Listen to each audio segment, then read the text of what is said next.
দর্শক আসসালামু আলাইকুম রহমতুল্লাহ। সোনাইমুড়িতে কভার ভ্যানের চাপায় অটো রিকশায় থাকা অন্তঃসত্ত্বা এক নারীসহ দুজন নিহত। প্রতিবেদনে মোহাম্মদ সালাউদ্দিন।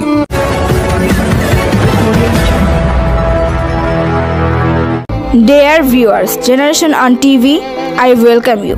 নোয়াখালী সোনাইমুড়িতে কাভার ভ্যানের চাপায় অটো রিকশায় থাকা অন্তঃসত্ত্বা এক নারী সহ দুই যাত্রী নিহত।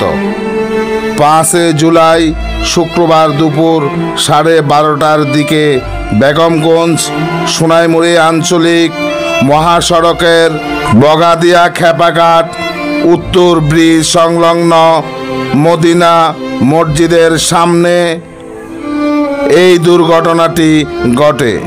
নিহত মোহাম্মদ ইয়াসিন 17 ও বিউটি আক্তার 24 7 নং বজরা ইউনিয়নের 9 নং ওয়ার্ডের বগাদিয়া গ্রামের বশিরুল্লাহর নতুন বাড়ির মৃত বশিরুল্লাহর সন্তান। নিহত আরোহী দুজন সম্পর্কে জানা গেল দুজন ভাই বোন। স্থানীয় সূত্রে জানা যায় সকালে বিউটি আক্তার ছোট ভাই ইয়াসিনকে নিয়ে ডাক্তার দেখাতে সোনাইমুড়ি বাজারে যান। দুপুরে 12:30টার দিকে ডাক্তার দেখিয়ে ব্যাটারি চালিত অটো রিকশা যোগে তারা দুজন বাড়ির উদ্দেশ্যে রওনা করেন।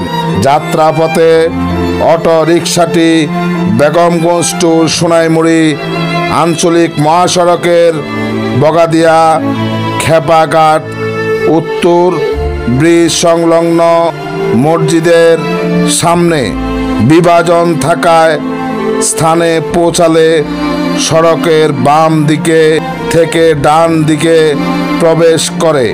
এই সময় পিছনে থাকা বেগমগঞ্জ দ্রুতগামী কাভার ভ্যান তাদেরকে চাপা দেয়।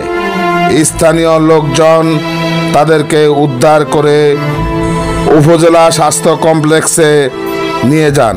কর্তব্যরত চিকিৎসক তাদেরকে মৃত ঘোষণা করেন। চন্দ্রগঞ্জ হাইওয়ে থানার ভারপ্রাপ্ত কর্মকর্তা ওসি রুহুল আমিন বলেন, সকালে কুমিল্লা থেকে বেগমগঞ্জের উদ্দেশ্যে ছেড়ে আসা একটি কাভার ভ্যান অটো রিকশাকে চাপা দেয়। এতে ঘটনাস্থলে ভাই বোনের মৃত্যু হয়।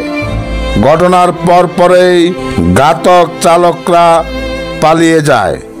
খবর পেয়ে ঘটনাস্থল থেকে হাইওয়ে থানা পুলিশ কাভার ভ্যান ও অটো রিকশা জব্দ করে থাকেন, থানায় নিয়ে যায়। এই ঘটনা নিয়মিত মামলা প্রক্রিয়াধীন রয়েছে। প্রিয় দর্শক, প্রজন্ম টিভি সবসময় নতুন নতুন তথ্য নিয়ে আপনাদের মাঝে উপস্থিত হয়। নতুন নতুন তথ্য পেতে প্রজন্ম টিভিতে চোখ রাখুন।